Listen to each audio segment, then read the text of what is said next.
আমি মাত্র 7 বছর বয়স আমি আমার নবীর স্ত্রী হওয়ার সৌভাগ্য অর্জন করেছি। 13 বছর বয়সে নববধূ হয়ে নবীর ঘরে পদার্পণ করেছি। আমি একমাত্র কুমারী স্ত্রী। আমি নিজের চোখে জিব্রাইলকে দেখেছি। সুবহানাল্লাহ। আমি নবীর একই বিছানায় একই চাদরের নিচে নবীর সঙ্গে গায়ে গা লাগিয়ে শুয়ে থেকেছি। এই সময় ওহী নাযিল হয়েছে। যেরকম সুবহানাল্লাহ। আমার নবীজি আমার ব্যাপারে বলেছেন, সুরিত খাবার যেমন শ্রেষ্ঠ খাবার আরবে, আমার স্ত্রীর মধ্যে সবচেয়ে শ্রেষ্ঠ স্ত্রী হলো আমার আয়েশা। আম্মা জান আয়েশা সিদ্দিকা রাদিয়াল্লাহু আনহা খুব মেধাবী ছিলেন। 7 দিন ধরে যত হাদিস নবীজি বলেছেন, নবীজি যত কথা বলেছেন, সকল সাহাবীকে ডাক দিয়ে বলা হলো, কে কে বলো, আমার কথাগুলো বলো তো দেখি। সবাই সম্পূর্ণ বলতে পারলেন না। আম্মা জান আয়েশাকে বলা হলো, আয়েশা আমি কি কি বলেছি 7 দিন বলো তো। ফার্স্ট টু লাস্ট হুবহু তিনি বলে দিলেন, তিনি ছিলেন সুপার কম্পিউটার। যেরকম সুবহানাল্লাহ। আমার নবীজির ইউনিভার্সিটি তিনি ছিলেন মহিলা ফুল প্রফেসর। মহিলা প্রফেসর তিনি ছিলেন। সকল বিষয়গুলো রাসূলের কাছ থেকে তিনি জেনে জেনে সবগুলো তিনি সুন্দর করে হাদিসগুলো বর্ণনা করেছেন। এত দামি একজন নারী আম্মা জান আয়েশা সিদ্দিকা। আম্মা জান আয়েশা বলেন, আমার শানে আল্লাহ তাআলা আয়াত পর্যন্ত নাযিল করেছেন। কয়েকটা আয়াত আমার শানে নাযিল হয়েছে। যেরকম সুবহানাল্লাহ।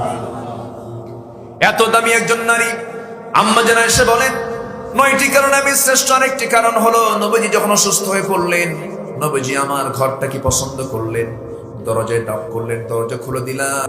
নবীজি আমার ঘরের মধ্যে এসে বলছেন, আয়েশা মাথা প্রচন্ড ব্যথা করছে, আমাকে মাথায় পানি ঢেলে দাও তো। মাথায় পানি ঢেলে দিলাম, নবীজিকে শোয়া দিলাম, বালিশ দিলাম। রাসূল বলছেন, আয়েশা রে বালিশ দিও না, তোমার উরুটা দাও, উরুতে আমি মাথায় রাখবো। উরুতে আমার মাথা রাখলেন। আমার নবীজি উরুতে মাথা রাখলেন, মাথার চুলগুলো গোছায় গোছায় দিলাম। নবীজি বলছেন, আয়েশা মুখটা কেমন যেন একটু গন্ধ মনে হচ্ছে, একটা মেসওয়াক এনে দাও তো। মেসওয়াক আনবো কেমনে? মেসওয়াকের জন্য আমি আমার ভাই আব্দুর রহমানকে বললাম। মেসওয়াক টেনে দেওয়া হলো।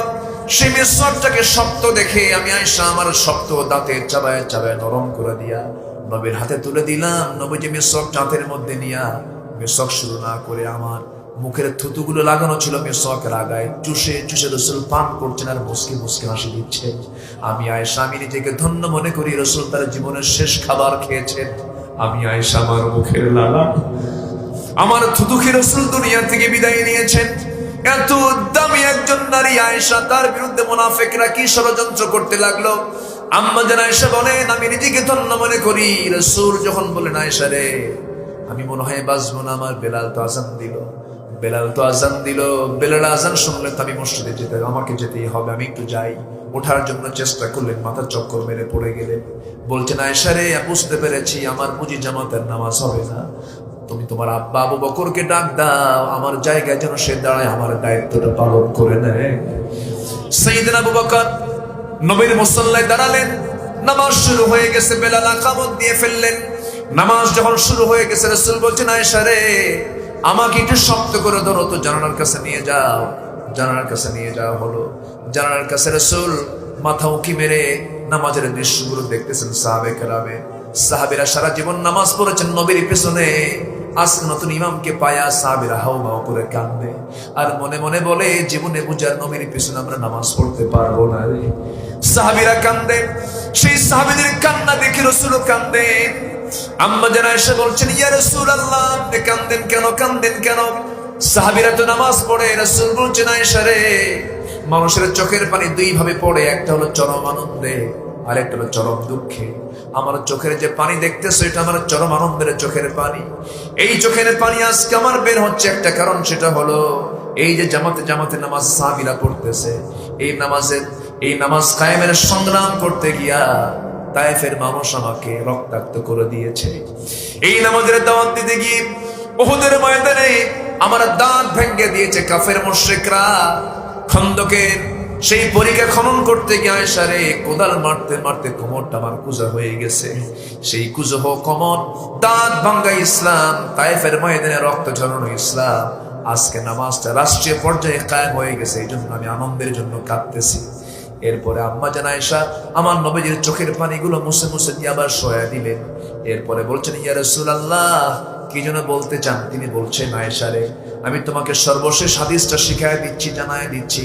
আম্মা জান আয়েশা বলেন, আমি নিজেকে ধন্য মনে করি, আল্লাহ তাআলা আমাকে অন্যান্য স্ত্রীর চাইতে 9টা কারণে শ্রেষ্ঠতা দিয়েছেন। তার সর্বশেষ শ্রেষ্ঠত্ব হলো আমার নবীজি আমার সঙ্গে সর্বশেষ কথা বলেছেন, সর্বশেষ হাদিসটা আমাকে বর্ণনা করেছেন, এবং আমি নিজেকে ধন্য মনে করি রাসূল আমার সঙ্গে জীবনের শেষ কথা বলে দুনিয়া থেকে বিদায় নিয়েছেন, এবং আমার কোলে মাথা রেখে নবীজি দুনিয়া থেকে বিদায় নিয়েছেন। আমি আমার নবীর চোখটা আস্তে করে নিচের দিকে নামায়া দিয়েছি। আমি নিজেকে ধন্য মনে করি আমার নবীজি আমার ঘরটাই তার কবর হয়েছে। আল্লাহু আকবার। আমার নবীজির শেষ অবস্থানটা আমার ঘরে, আমি এসে আমার ঘরে রাসূলের কবরটা হয়েছে। আমি চেয়েছিলাম নবীর পাশে আমিও শুয়ে থাকবো, কিন্তু আমার নিয়তটা ছিল নবীর ঘরে, নবীর কবরের পাশে আমি শুয়ে থাকবো, আমার জন্য জায়গা আমি বরাদ্দ করেছিলাম। কিন্তু মুসলমানদের খলিফা ওমর ফারুক যখন তার ছেলেকে পাঠালেন নবীর পাশে তিনি থাকবেন অনুরোধ যখন করেছেন, আমি ইসলামের বড় একজন খলিফার জন্য আমার জায়গা আমি ওমরকে দিয়ে দিয়েছি। যেরকম সুবহানাল্লাহ। আমার ভাইয়েরা, এত একজন দামি মানুষের বিরুদ্ধে অভিযোগ দিল কারা? কারা বলেন? এখনো সেই মুনাফিকরা আছে না নাই? আসতে বলবেন না, আছে না নাই? মুনাফিকের লক্ষণগুলো আজকে আমরা শিখলাম না? শিখেছি, আমরা আমল করবো, জোরে বলি ইনশাআল্লাহ।